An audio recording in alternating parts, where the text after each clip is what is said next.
Now to the pro international side with Jung Lee, the grandson of the Win. His dad was the son of the Win, played in NPB as a South Korean. So he's actually born in Japan, but he is South Korean.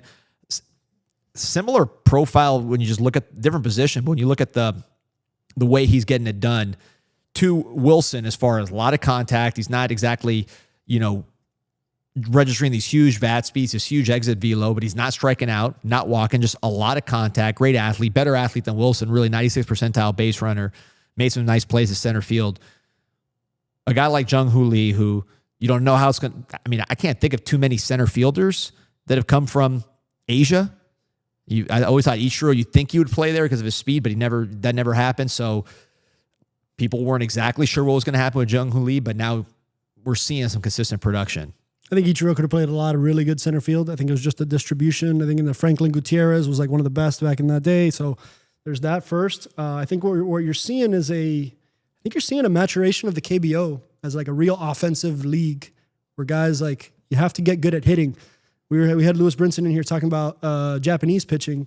Korean pitching is crafty pitching too. You have to figure out how to hit there. Even though it's a whole different brand of baseball, there's a lot of really good pitching there. So you get a lot of iron sharpening iron here. And Jung Lee gets there in a completely different way. I agree with you in terms of versus Jacob Wilson in terms of tapping into the power. It's more of a start, open, gather, but one kind of toe tap hold, not even a toe tap, but just a hold and an explosion. But what I'm seeing is a really good ability to lift the baseball with pretty solid power. So those things add up to good results. And what's interesting here is the spark. At 23 years old, in the KBO, had a spike in homers. Just like had a big power production jump there.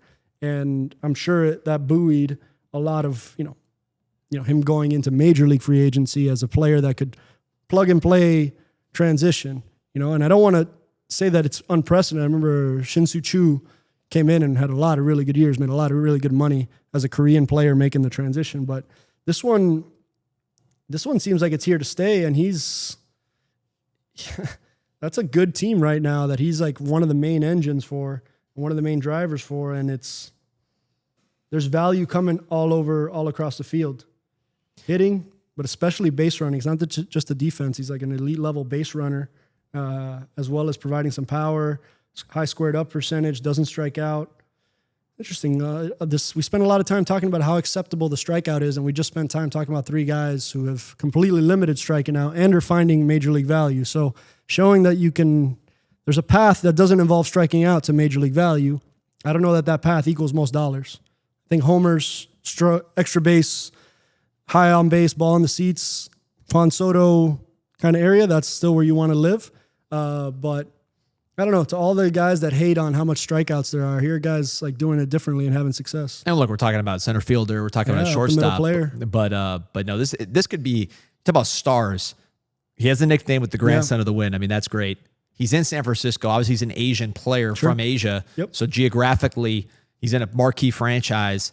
They love guys like this. A lot of Giants hats right now in Seoul and in Korea, I'll bet. As a result of this. 100%. And I feel of all the franchise that loves their play, like the Giants, when they get a guy they like Kung Fu Panda, they really rally behind that player. I could see this guy just being a superstar, not just in South Korea, but in San Francisco for a long time. So I love that he's succeeding. I think it's good for baseball, like you said. Anybody who goes in and plays San Francisco at that park on a really nice night, like you're like, okay, this has got to be one of the better baseball experiences in baseball. So when they have a star level player, the Bonds era, the Kung Fu Panda you mentioned, Buster Posey, Madison Bumgarner, like when the Giants are good, I could say this to a lot of teams, but they're also one of the marquee franchises in baseball. It's better for them to be good than non-contending, and they've been pretty good for a little while here. And they went through a front office shift recently, which is, I think to me, doesn't get talked about enough. Like I think the Giants have corrected in the direction of Buster Posey, for example, here from a front office standpoint as their president of baseball ops. That is I don't know if it's a correction to an analytically driven era, but it's an appreciation still for the more human player, former player, catcher experience. And I have a lot of good friends, Dan Greenlee and Hadi Rod and guys, Joe Caro, that are working there as well. And so there's a lot of good things happening with the San Francisco Giants. And I think they're going to be deserving of one of these team spotlights if they weren't already here, just because they're, I think, one of the more overperforming teams. And I think they do a really job with their pro scouting right now, especially in this case, international pro scouting, because you're scouting a pro league in Korea. It's different than scouting amateur players and all that. So kudos to the Giants. Like, I want to talk about them more in depth soon. And just procedurally, Yep. would the top man in pro scouting be the one, banging the table for a Jung Lee as far as in the room? Like, how does that work? Like even though you might have an international amateur and a professional amateur, the person representing this player in the room and saying, this is the guy I want, that would be the head of pro scouting. It should be, but it depends. Some teams, like, all their anything international is kind of in that camp, and the lead person on that front will make that case. Somebody's got to make the case or justify, or especially in the guys that are not so obvious of a target. And I don't think he was a good player, but not an obvious, like, we're going to, Sasaki, Yamamoto, Right. Otani. I don't think he had that level of consensus by any means.